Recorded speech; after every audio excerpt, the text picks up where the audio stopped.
change a person to be more moral simply through guiding them correctly with a correct approach to metaphysics. Mm-hmm. It can be fundamental. I don't know. My view of morality is nowadays is just looking completely inward and focusing on basically just egoism, but with everyone involved. I don't know. I don't know.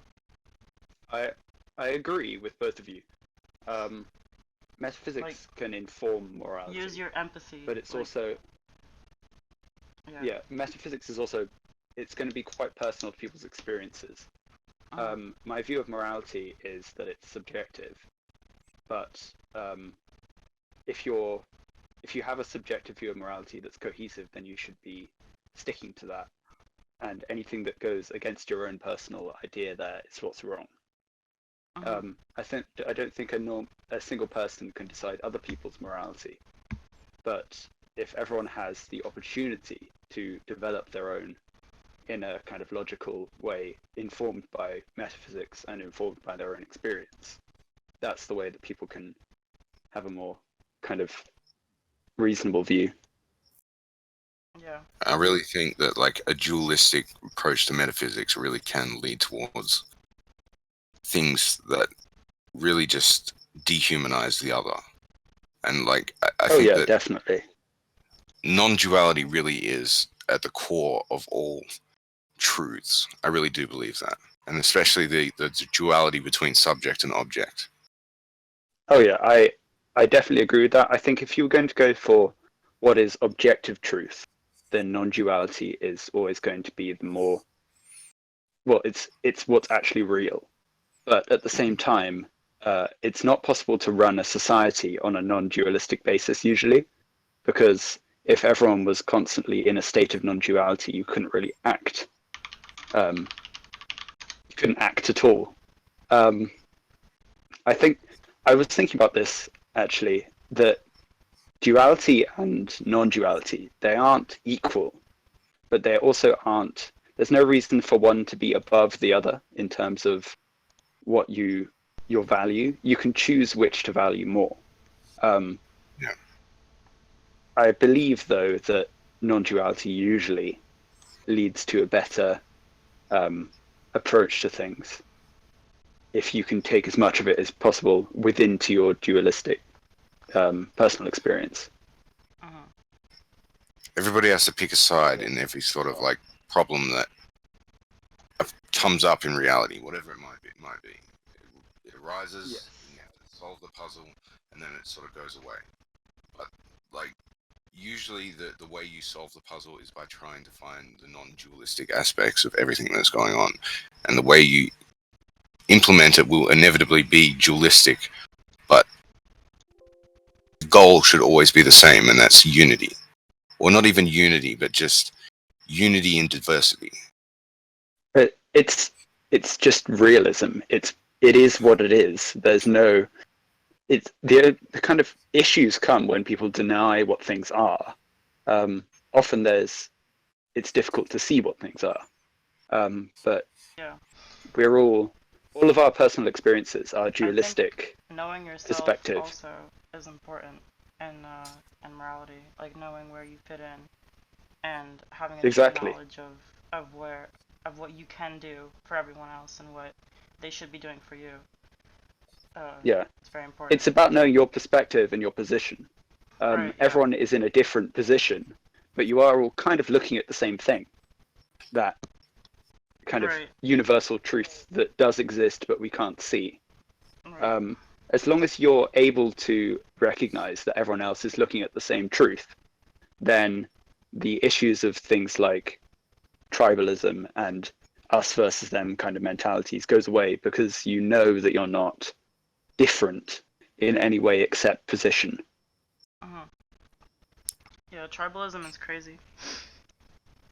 But also at the same time, I do believe that there is like a battle going on between the dualistic sort of thinkers and the non-dualistic sort of thinkers, even though the non-dualistic thinkers don't want that. But I do believe that that is at the core of every sort of war that goes on throughout. I'm not sure if it is a battle, but rather a a lack of understanding. I think if everyone had a total understanding, then there wouldn't be a battle. Yeah, that's why knowledge of yourself is so important, because you know where your ego is blocking you from understanding others. Yeah. But I also think at the same time that some of those aspects of battle, of like someone going rogue and just thinking for themselves against everyone else, I think that's an important aspect of the human experience. And I think that... Oh yeah. If you have no difference in your opinion, then there's no growth. But the problem is balancing that with a kind of universal ideal. When there's a difference, that's not an issue. It's only an issue when that difference prevents you from acting rationally. Yeah, or prevents you from evolving. Yeah. I think evolving is like the main point of everything, really. Because if you look at, like, everything evolves, everything is increasing complexity at all times, even like rocks and shit are molding together on the sediment and everything. I don't know. Yeah, I think Human rights. that kind of increase in increase in complexity is a fundamental property of reality in some ways. Yeah, it's a law. And I think I don't know, there's something to, like, consciously incorporating that into your life, like, not just letting it happen. Like, so in my view of reality, because I'm a panpsychist, everything is consciousness is a fundamental property of reality, and everything is consciousness. Consciousness doesn't arise from matter, matter doesn't arise from consciousness, but rather it's just the same thing. But from my idea would be that increase in complexity is there's just a general trend of consciousness to increase consciousness, and the level of consciousness we observe is based on the complexity of whatever system that it exists in. If I had to pick any sort of religion for myself, like any sort of like title, it would probably be panentheist. That would be my sort of worldview, is that God is inherently immanent in matter and transcendent of it as well. But he is, or she, or it, or they, whatever it is all things, both transcendent and immanent. I don't know. It's present. One spirit present throughout all things. I'd probably be mostly Buddhist, if you can count that as a religion. It's more of a philosophy. I don't know. I think it can be a religion and a philosophy, and I prefer the philosophy to the religion. I prefer the philosophy as well. But with metaphysics, I don't know, me personally, the fact that I can never know what I am looking at, like, in relation to anything else in a metaphysical world, like, how do I know, like, what I'm looking at is related to God? It's not just some gremlin from the shadow realm or something. So I don't know. I think it's about, well, there are kind of two parts to that. The first thing is we can't know what we are looking at, because to understand something you need an outside position. You can't see your own position from a dualistic perspective, and then when there's a non-dualistic perspective, then you don't have a position. But so unless you have an outside observer, it's difficult to see the relationships between things, and we're never going to be able to get an outside observer. But it's also, that's not an issue, because essentially in subjective experience, your belief is what creates your reality. So something does exist if you kind of believe in it. And that sounds weird, but I'm not sure if I can explain it correctly. But your ideas are what you, like, your experience is what you exist in. And if you stop believing in your experience stops being real to you. And because all you can exist in is your experience, if it stops being real, it stops being real totally, if that makes sense. But if you decide to believe in a specific position, then that is usually correct for you, because belief isn't something that just happens. It's a choice, and if you choose to believe in reality, then you can live within it. And if you choose to believe in a non-dualistic objective reality, that you're just kind of feeling out by your subjective experience, then you can lose that doubt of what is real, what isn't, because everything that you experience is real to some extent. Yeah, that's Well, I would counter by saying that basically, in many religions, reality is described as unreal. The world, the material world of like energy and all that shit, whatever you want to fucking call it. It's all an illusion, and the real is formless and all pervasive. It's impossible to explain in words, and that's what I believe is what's actually going on here. I like that, and I agree that that is real, but at the same time, I'm not sure if you can call other things not real. I would say that if everything is a non-dualistic reality, then there is no real and unreal. It all just is. What's real is what is, and your experience is not usually lined up to all of that, but it's usually lined up to part of it. Well, what I would say is that, you know what I think is not real? The things that people believe are not real. What the subjective experience itself and all the beliefs that sort of pop up in people's heads that go against this non-duality, that is what is the ultimate unreal, if you will. It's just a wrong way of looking at it. You see something on the horizon, it's like a burning tower. You go, well, that must be like round, and you go to it, and it's actually triangle. Like, you know, it's just there's more to it than what we see here in the observable universe. And I agree. Yeah, and we can sort of like peer into the void and see what's going on through logic and all sorts of technological means, but at the end of the day, like, it's all one. So it has to have some sort of impossibility to explaining it to someone else. You can point a finger at the moon, but it's not the moon itself. Yes, I mean, words are created to describe an inherently unreal existence, but at the same time, if you don't use them, then they are a tool. They're a tool for making yourself understood, and what they are pointing to is not the word itself. But when you can use that word to point to the thing and get someone else to have the same experience, then the word is useful. So the idea of feeling out reality using these dualistic tools is your result itself is never going to be the truth of the matter, but it doesn't matter that it's not the whole of the truth.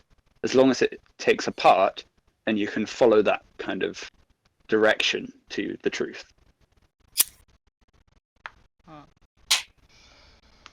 I agree. Like, I do believe in progress. Like, as much as I would like to just be a contrarian and say, like, no progress.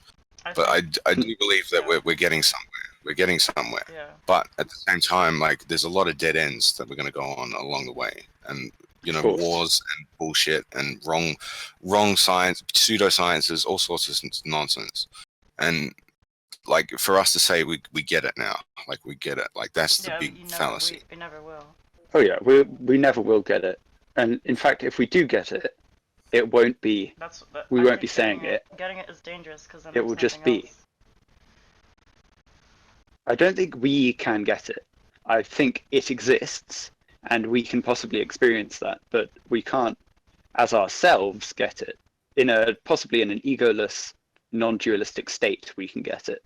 But then, is that the same as experiencing it from our perspective, or is it not? And I think it is the same, but it's like having a torch in a dark room. You can only see what's in front of you. The room exists, and you can probably know that the room exists. And if you turn off the light, you will experience the room existing around you, but you still haven't got a full idea. I think that when we go through those sort of phases of, like, ego death and raw non-dual consciousness, we always return from this, at least unless we actually die. Yeah. So, like, there has to be some sort of dualistic nature to everything in some sense, but the correct view is almost always the non-dual view. That's my sort of opinion.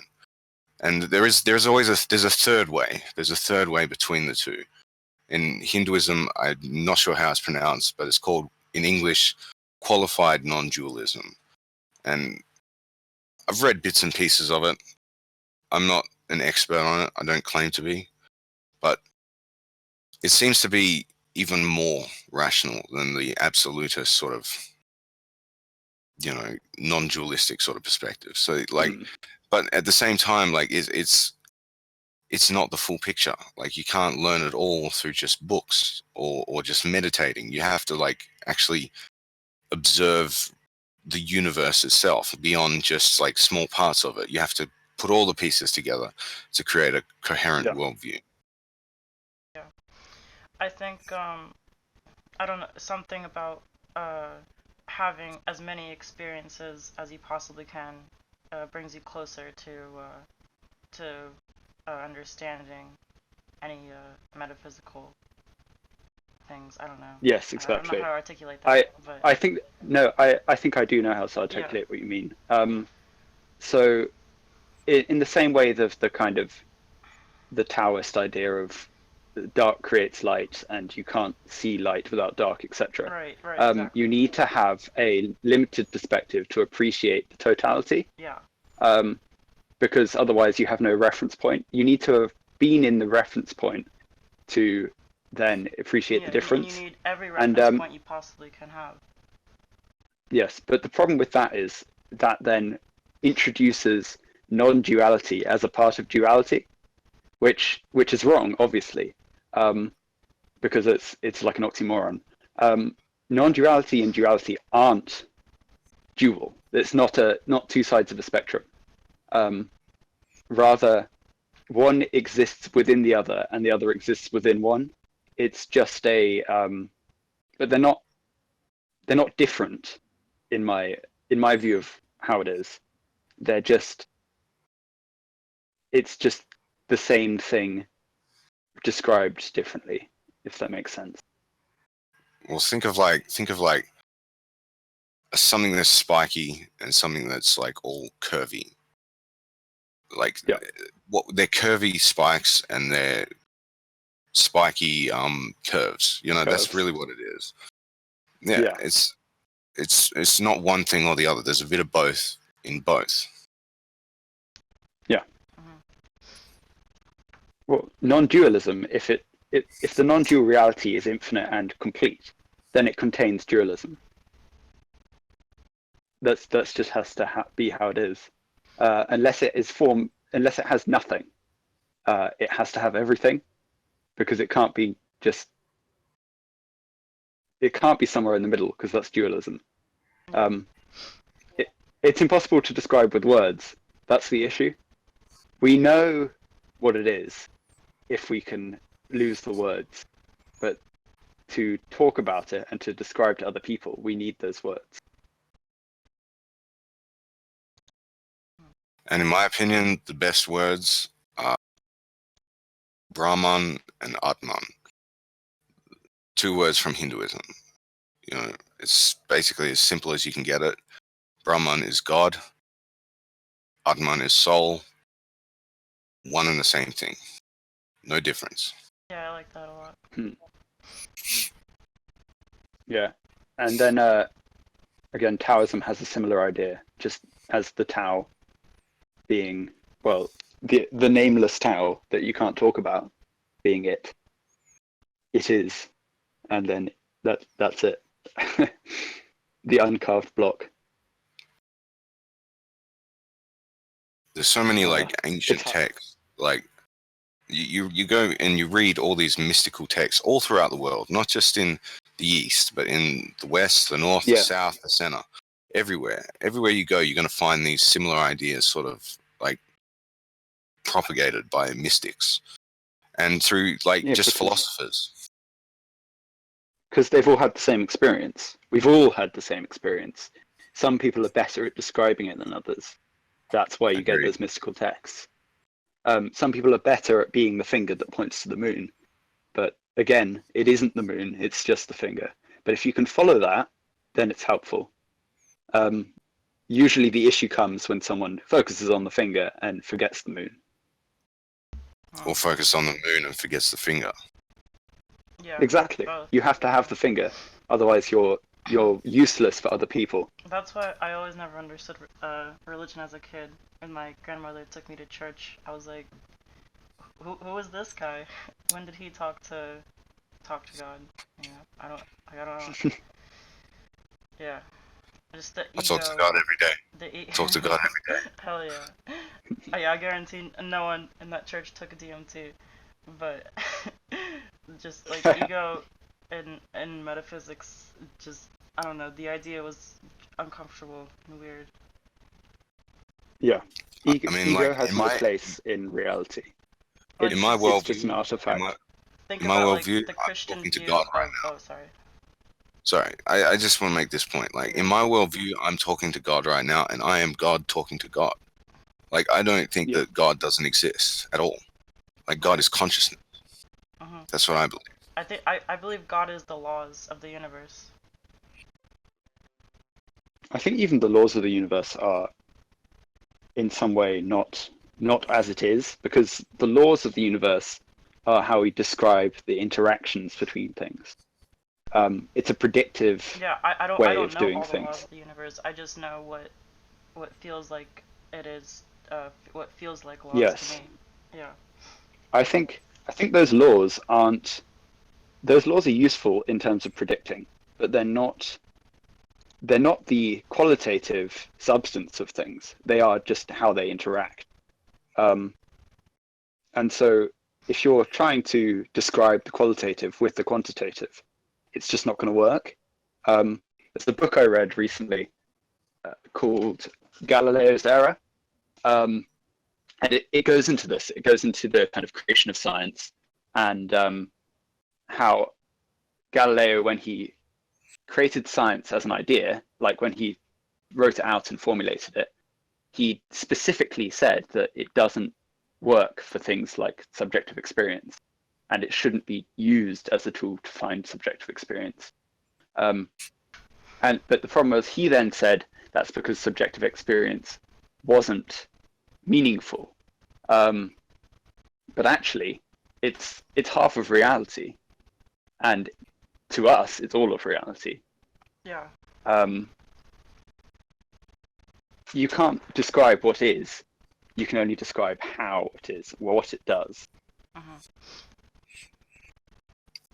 For me, the existence of subjectivity and being able to observe reality as a thinking human being with your own thoughts and your own feelings, like that is proof enough of a God existing, whatever it may be. Yeah. I don't like the word God, but I agree with you entirely.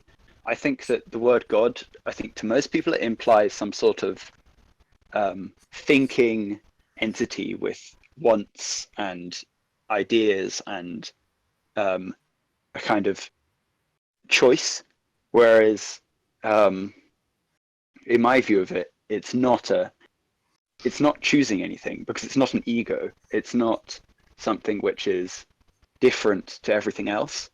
You can't choose when you are everything, because everything is everything. It doesn't do anything. It just is. It moves around, and it's the kind of the eternal dance or whatever. But it's not deciding to do that. It's not creating. It's not destroying. It's just being. Me personally, I would say that God, like the absolute God with a capital G, is what you describe. But I also do believe in gods with a lowercase g. Like, I do believe that there are beings out there that we can contact, especially through psychedelics, that can guide us towards a more rational worldview. And Yeah. Oh, I agree. I think that there are forms of consciousness that exist which are not human, but that are at least as complex as us, and that we can interact with in certain ways. I think even if, like, there are multiple ways you can look at this. You could say that some of them are created from the kind of unconscious, the collective unconscious of humanity. So our ideas of God are what creates God. Our it's like a thought form, I think is the term. That when we believe in something, it exists as that thing within all of us. And so we can contact it because we are linked into that network. It's part of the consciousness of the society. But at the same time, I think there may also be other types of conscious entity which exist for other reasons. So possibly they're produced by it, or they are other systems that are as complex as a human brain, which exist in the physical universe, or that they exist in some other kind of maybe realm. Because if consciousness is fundamental to all things, then any kind of interaction, any kind of complex system is going to have consciousness. Yeah, I don't know. Maybe there's something to the idea of them existing between the physical and metaphysical. Yeah, exactly. We don't know what other types of reality there are because we've only experienced one, or sometimes two. Sometimes two because we take a lot of psychedelics and find the other one. I've yet to take DMT. I'm scared because I have these OCD rituals that I chant all day, and when I do LSD, I forget them, and it fucking terrifies me. And I feel like on DMT it'll be even worse. I think you won't even remember. You won't be afraid because you won't think that it's an issue because you won't be thinking about it at all. It's so far removed from our normal experience that it's almost like everything else doesn't matter at that point. To get a better understanding of it. Yeah, I'm just I need my chance. I always feel like when I do DMT, like I feel like I've come home again. Like it feels very natural because it feels very familiar. Yeah, it's like it's familiar in its unfamiliarness. It's familiar because of how different it is, almost. Yeah. I see. Yeah, I mean, definitely one day I'll do it. Just I gotta get my OCD figured out better first. I think it's interesting. Can I ask you about when you're on LSD and you forget those rituals? Yeah. How like I'm dying. does it feel like you're dying? Yeah, it feels like I'm sick. Because you haven't done them, or does it feel like you're dying because your self is no longer there? It feels like I'm dying because, one, I can't do them in the moment, and two, I'm scared I'll never be able to do them again, and I feel physically sick. I've thrown up because of that before, I'm pretty sure. Yeah. Do you think they're attached in some way to your ego? Yes, like they are. For sure. It's just I'm not evolved to the point of letting them go yet. Because they do help me. They help me be incredibly productive difficult with my life. They're all things about like being productive and and dealing with my other disorders and stuff. They're just so I don't know. I've had OCD in the past. Very bad OCD actually. I was obsessed with the number 13. I would do everything in my power to avoid thinking about the number 13 because I was just obsessed with the demons and reading about the occult, and I just became obsessed. And I became obsessed with all sorts of numbers. A lot of them were just nonsensical theories relating different religious numbers I'd seen around the world. And at the end of the day, like I did it like most of it stopped the first time I did like a big dose of LSD. It was after I did 750 micrograms. It basically like just stopped after that. Yeah. Well, psychedelics reset your brain. They reset all those patterns. So your brain gets trapped into behaving a certain way because once a pathway is made, if it gets used again, it gets stronger. And if it gets used again, it gets stronger. And if that pathway is providing some sort of reward, then of course it's going to be used as many times as possible. So you get further and further into a certain pattern until it becomes totally fixed. But then psychedelics stop all of those patterns and force your brain to act differently.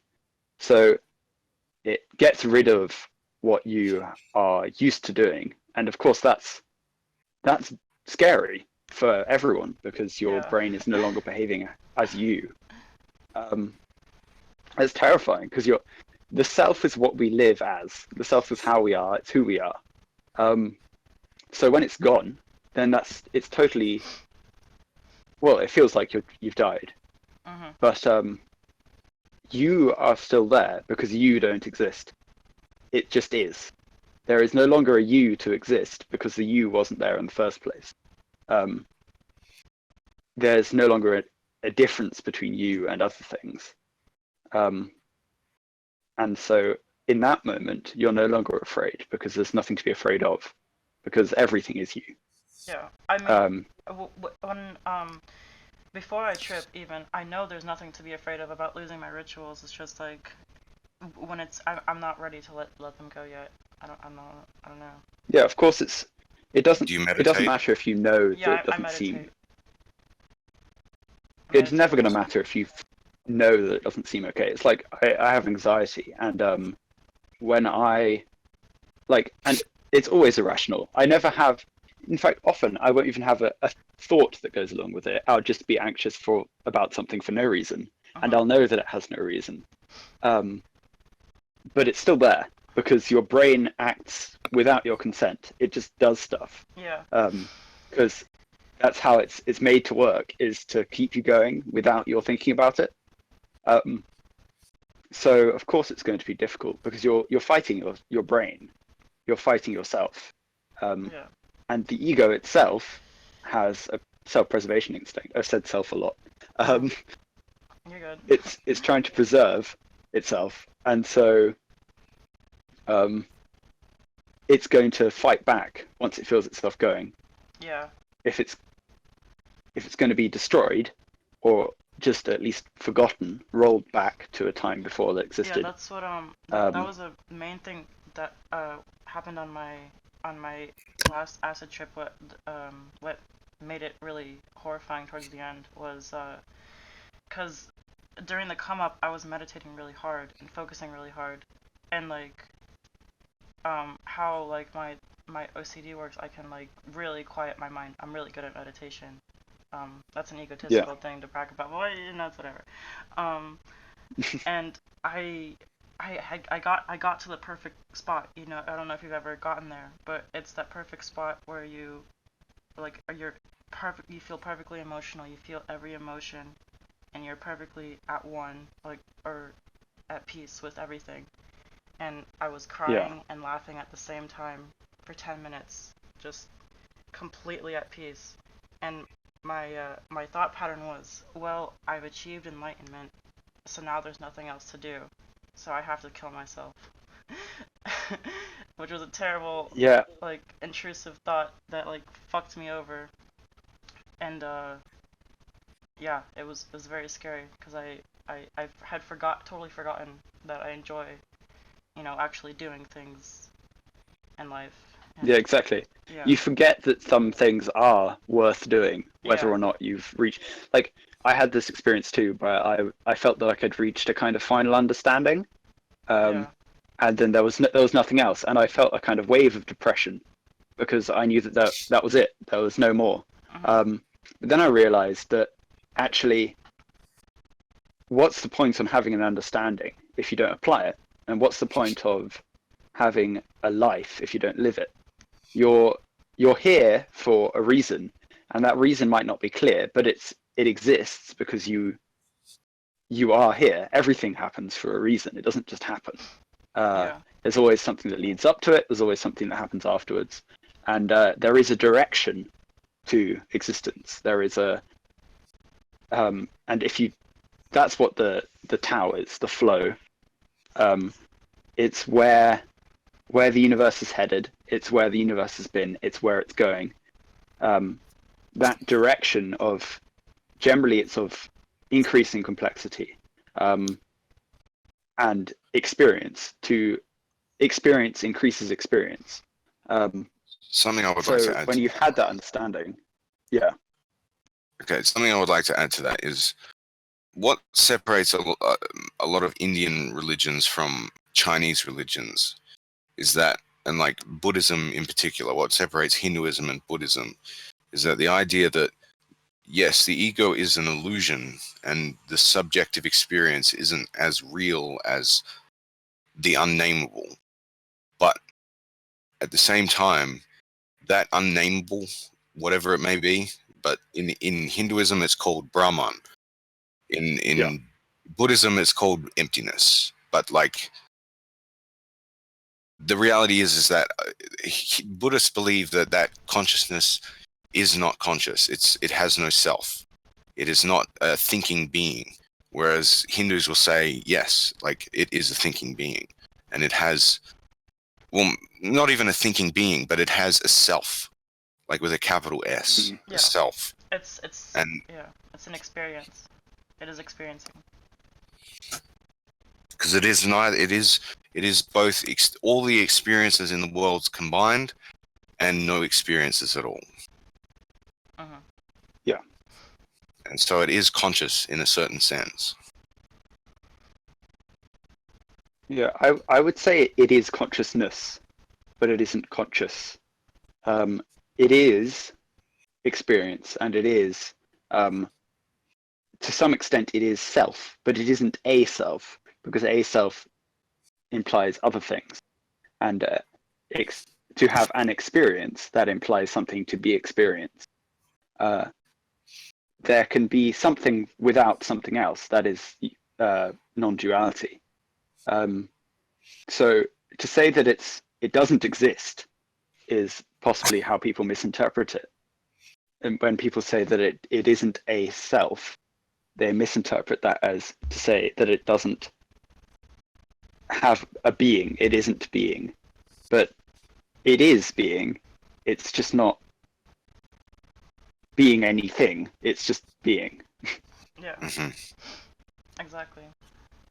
There's like the goal of meditation is basically, it's not to just shut off your mind and just be happy, like, because no, what it like, are you it's not happy? denial. Like, yeah, it's just meditation is basically being the perceiver that's in your mind, whatever it, like the thing that observes reality, that sees and hears and smells and breathes and does all this weird stuff, and it can consciously do it, like it thinks it does it, but like it just becomes like when you breathe, when you're not like thinking about it, it's just your whole body is just like it's just the way the liver works or some shit. Like you don't do it consciously, it just does it.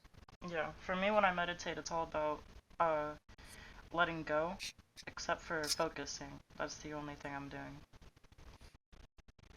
But everything else is... Well, there are loads of different ways of meditating, and all of them have different kind of reasons you do it. They don't always even have an end goal, but they have a reason. But there's the idea, I think, overall with most meditation is just to be, and you can find a different route to that final state of just being, but it's not trying to be something. It's not trying to change. It's not trying. It's just being, and that's the goal. Is not to judge, not to choose. I've basically I've got 3 methods I use. It's very simple. It's not like some complex methodology that's going to take years to practice. It's just like the first one is just emptying your mind, not just focusing on something like your breathing, or a point in space and just focusing on it. And that's as simple as it gets. And the second one would be visualization, just visualizing something in your mind's eye and focusing on it. And the third one would be just repeating something like a mantra, just repeating something over and over again, just 1 word, 2 words, 3 words, doesn't matter. just repeat something repetitively, and you'll put yourself into a trance. Is what will happen. Yeah, and I start hallucinating like almost every time in my like the closed eye visuals. Yeah, I would say that the way that works is like your mind is like it's a space, and it can be filled with something or it can be empty. But when it's usually it's filled with a few things, and it's filled with the way that those things interact and the way that you interact with them and all sorts of other things. It's not just one. But if you can fill your mind with a specific singular point, with just one word or just one image or point in space or visualized image, then you can exclude everything else. And then when everything is excluded, so is the ego, so is the difference between object and subject, so is the idea of experiencing something rather than just experience itself. And so you can reach that point by excluding everything else, by focusing on a specific thing, or you can reach that point by not focusing on anything and just being by nothing. It's emptiness. It's focusing on the emptiness itself is the other way. But it's the same thing. It's just a different direction. Within darkness, there is light. Within light, there is darkness. If you go far enough within fullness, you reach emptiness. If you go far enough within emptiness, you reach fullness, because it's the same thing. Everything is the same thing. It's just non-duality. On that note, it's 9:30 at night, and I need cigarettes, and the shop's going to close soon. Yeah, so. We're at 42 minutes, so you're good. We have enough content. All right. Yeah, well, I gotta go get some cigarettes, so. Alright. Thanks for having me on. Yeah, I love you guys. Yeah. It's fantastic. Thank you. See you.